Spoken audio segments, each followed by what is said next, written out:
Today on the podcast, I'm joined by Trudy Harrison, MP for Copeland, and I'm also joined by Julia Pike, the Nuclear Development Director with EDF.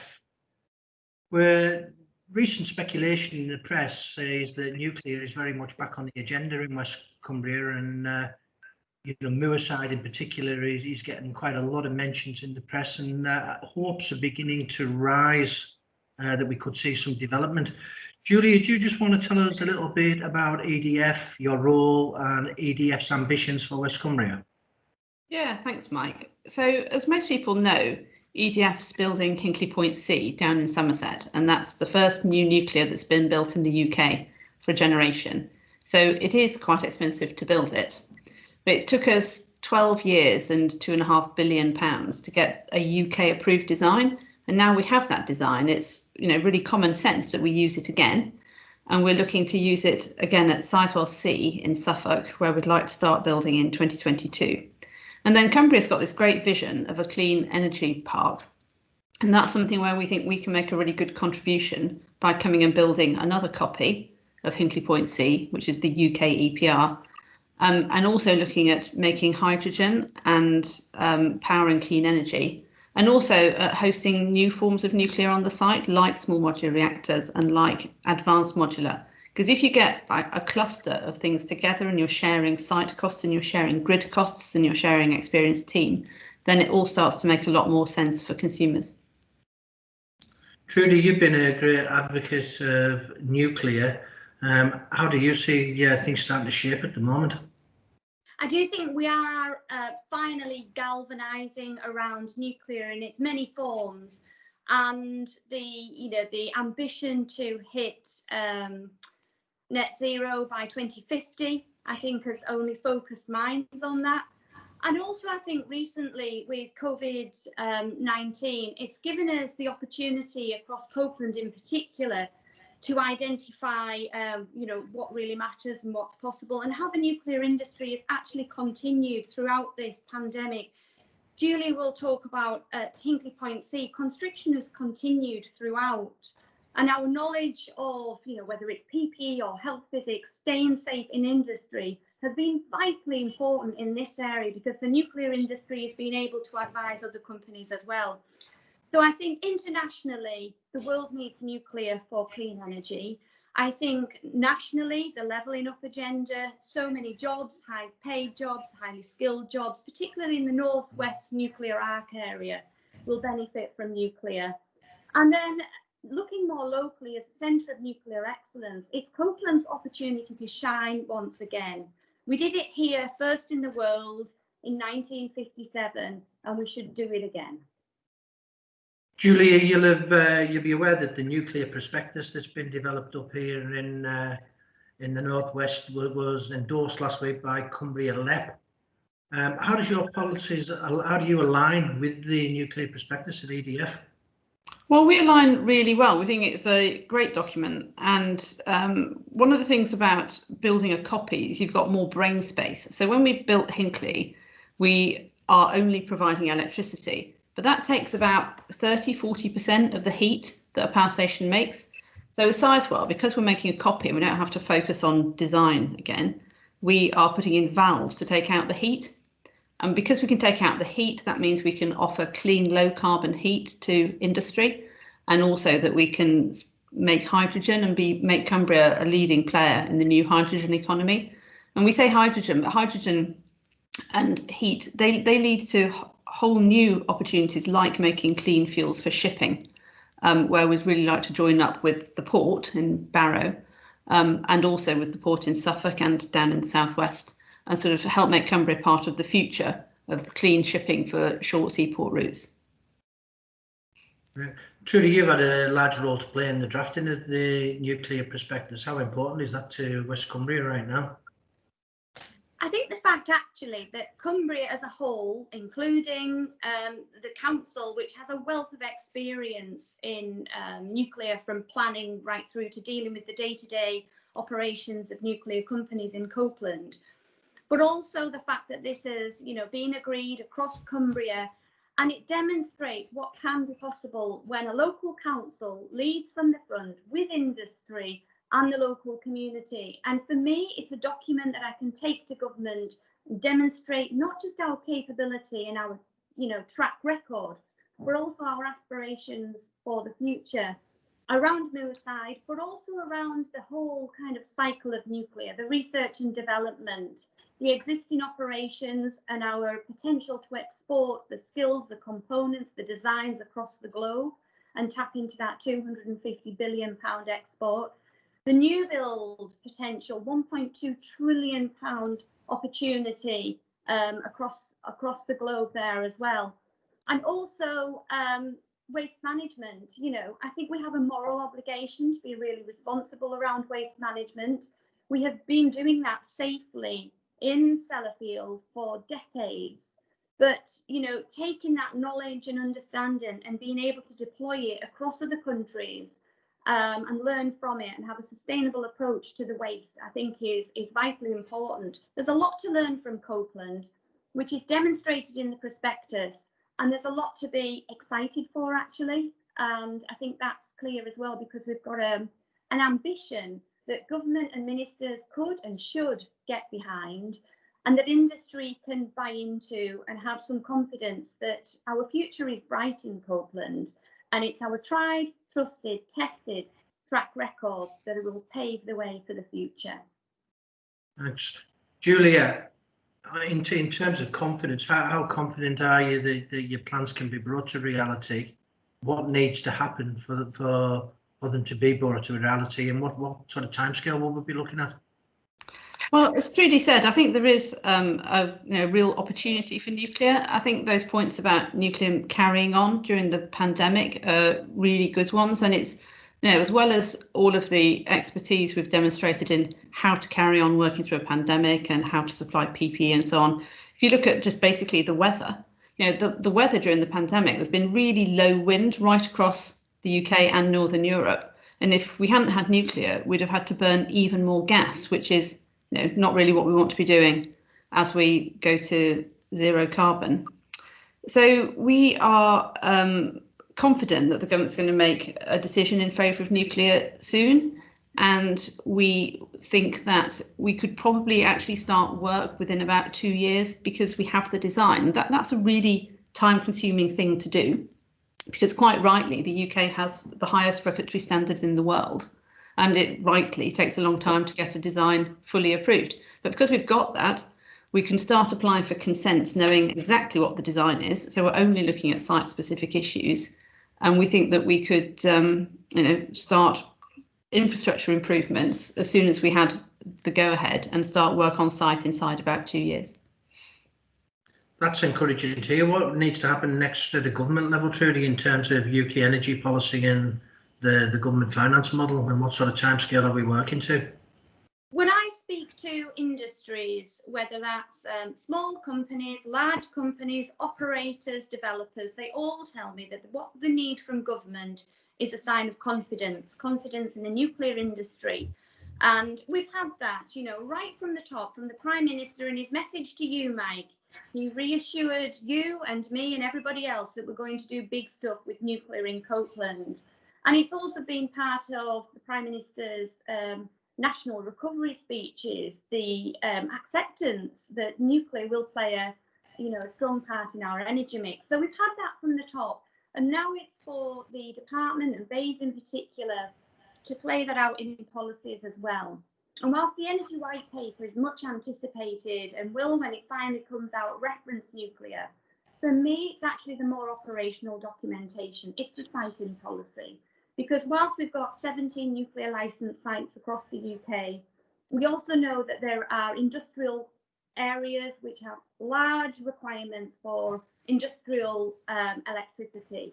So it would be sensible to locate some of the nuclear power stations in those areas as well. So the siting policy will be critical.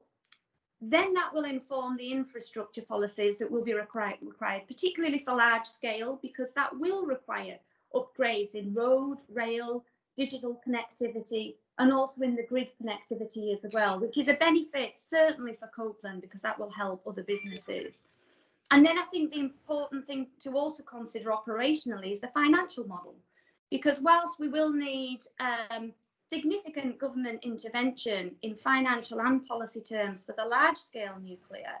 For smaller, advanced and smaller modular reactors, they're much cheaper by nature. There will be a return on investment, but the mix is absolutely necessary, because we can't depend just on large scale and we shouldn't depend just on small scale. It will be a collective mix. So I think the siting policy with the financial models and actually a schedule of where these reactors will be deployed, with a focus on 2050 as an end game, to make sure that we have the skills now and in the future to build these reactors, to operate them safely, and to ensure that the supply chain benefits, and that ultimately towns and villages, using the proximity principle that was developed at Hinkley Point C, is in process, and our local communities benefit. That would be the sweet spot for me. Absolutely. Julia, who's involved in your consortium at EDF? So we've got lots of the UK nuclear industry involved. So Atkins and Jacobs, Laing O'Rourke, who are one of the few construction companies who actually employ people directly. And that sounds like a technical thing, but it's actually a huge benefit, because it means that the same people remain working on their projects, and so they can bring learning with them from one project to the next project. We're getting lots of local companies involved as well. We're thinking of starting an initiative specifically to help small, medium enterprises in Cumbria access work on Hinkley. We have some companies involved in Hinkley, but to increase that as we move into the phase where we're actually installing the equipment, the electrics and pipes, etc. And we are hoping that we could also help Cumbrian SMEs access work on Sizewell, and of course Moorside. So we're thinking about opening a shop front in Whitehaven for SMEs to come and talk to us, because we know that companies are, sometimes put off by the enormous size of the project, but they don't need to be. And similarly for people, we really want to help individuals. And when we look at the pandemic and what are the opportunities for young people, I've got 2 teenage kids myself. What are their opportunities as we move into a post-COVID recession? So to help people to find it accessible, we offer accommodation, we offer a lot of education and skills training, and it's a great place to come and work and build up your skill set, and hopefully come back and build in Cumbria. And as Trudy says, building big scale and moving forward with small and advanced reactors as their designs come to fruition. You've kind of preempted my next question then. There's been a lot of talk about small modular reactors. Why, in your view, have large-scale reactors still got a place as the development of small modular reactors moves ahead at a pace? I just said that my long experience of doing projects with the government, public sector facing projects, and nuclear will always have some governmental aspect to it because of its nature. It takes a long time. It took us 10 years to get the paperwork done for Hinkley before we could start building. And so doing things like siting and getting designs through the regulator and so on, it all takes time. It's all achievable, but it does all take time. In the meantime, we need the industry to keep building. We've just got this £14 billion investment into the UK nuclear industry in Hinkley, and we need people to keep on working. We need them to keep building their skills. We've had 4-year degree apprentices who will be coming to the end of their apprenticeships on Hinkley. What are we doing with them if we're not building more gigawatt scale nuclear?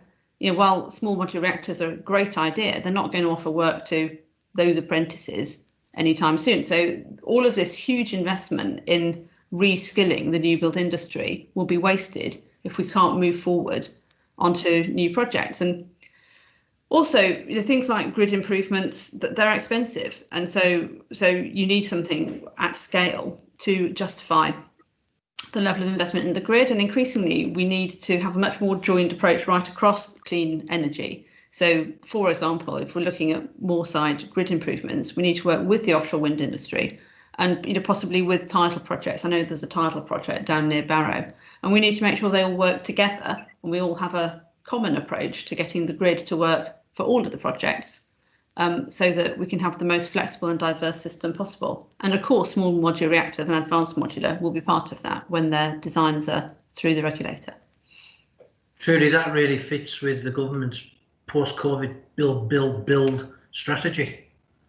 It does. Build bigger, build better, build faster, build greener, absolutely. And I think the answer around why do we need large-scale nuclear and small-scale, for me, it's about recognising that there's a national requirement for electricity on the one hand, but there's also a more regional or local requirement for industrial energy.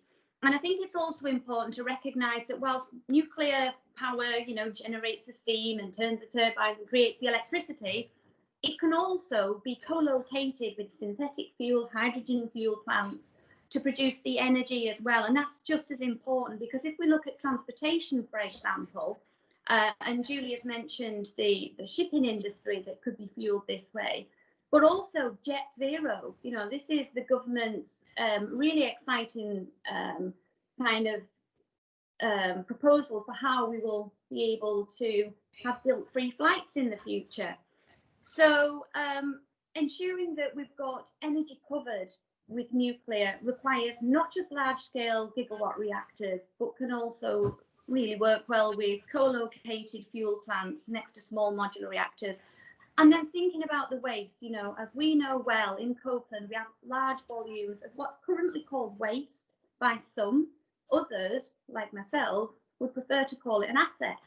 So thinking about advanced modular reactors in the future and how they may be able to burn plutonium reduces the amount of waste that we would want to dispose of, and also turns that waste into an asset, and that's got to be good news. So that's why we need to keep investing in things like the National Nuclear Laboratory, which we're really, really proud to have in Copeland, because that's how we will be able to move forward. And ultimately, we're working on fusion for the future as well. So there's a real pipeline of exciting projects of research and development. But right now, we need to know how we're going to keep the lights on. And the answer to that is tried, trusted and tested. We've had 7 reactors at Sellafield, many more across the UK. The EPR reactor is the only one being built right now at the moment, and that's the kind of fleet approach which EDF are proposing for Moorside, and which I wholeheartedly support. Julia, large-scale projects like Moorside, there's always going to be bumps in the road along the journey to developing those. I've always been confident that we would eventually get to a stage where Moorside would be developed. We've got the expertise in West Cumbria, we've got the history of delivering nuclear. It seems to me now that there's real reason for optimism going forward, that we're getting close to finding a solution to move on. I completely agree. It's a huge learning curve for everybody. When you start building nuclear in a country for the first time in 25 years, it's a huge learning curve, whether you're looking at planning, whether you're looking at how you best engage the local community and have the most social impact that you can, and actually the impact that the community wants, making sure that the project's community-led rather than centrally imposed. All of these things are a journey, and we've learned how to do it at Hinkley, and we've learned how to do it pretty well. I think we're putting 4 billion into the economy of the Southwest, and we've already spent, I think, 1.7. So we can see that the project has put its money where its mouth is. So we can do the same thing again, but better at Sizewell, because we've learned how to do it, and we can do it better again at Moorside. I think the really important thing at Moorside is we're responding to the county's own vision. And that's critical, that we're coming forward to supply something which you as customers are asking for, rather than us having a vision of imposing our power station in what is in fact your community.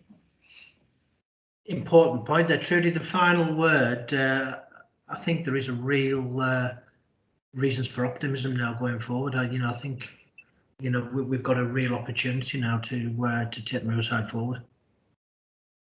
Absolutely. What we're lacking is that direction, particularly from BEIS at the moment. I'm confident it will come, but also understanding what the schedule of what needs to happen when and who is responsible. And I do think having a government department that's responsible for nuclear development would have made this easier. And I wonder whether that's something that's required in the future. Because having that, you know, one person, one point, one organisation that's accountable for nuclear development, it would really have sped up this process. But in the absence of that, I think what we have had instead, which is a little bit of a silver lining, I suppose, for me, is the industry galvanising, collaborating, despite the air of competitiveness. We have, you know, EDF speaking with Rolls-Royce. We have the large scale, the small scale, the research and development, the waste people talking with the advanced modular reactor people. And I think the absence of that department within government and the kind of pause that we've had from our side has actually meant that we've spoken much better as an industry, as a community, and now is the time. If we don't do it now, we'll never do it. So for me, it's foot on the gas, firing on all cylinders to get this show on the road. Great news to hear. Julia, thank you very much for joining me this morning, and of course to you as well, Trudy. Thanks for taking time out. I think that was quite enlightening this morning to hear that, and quite really encouraging news going forward. Thank you both very much. Thanks, Mike. Thanks for all you're doing too, Mike. You're brilliant.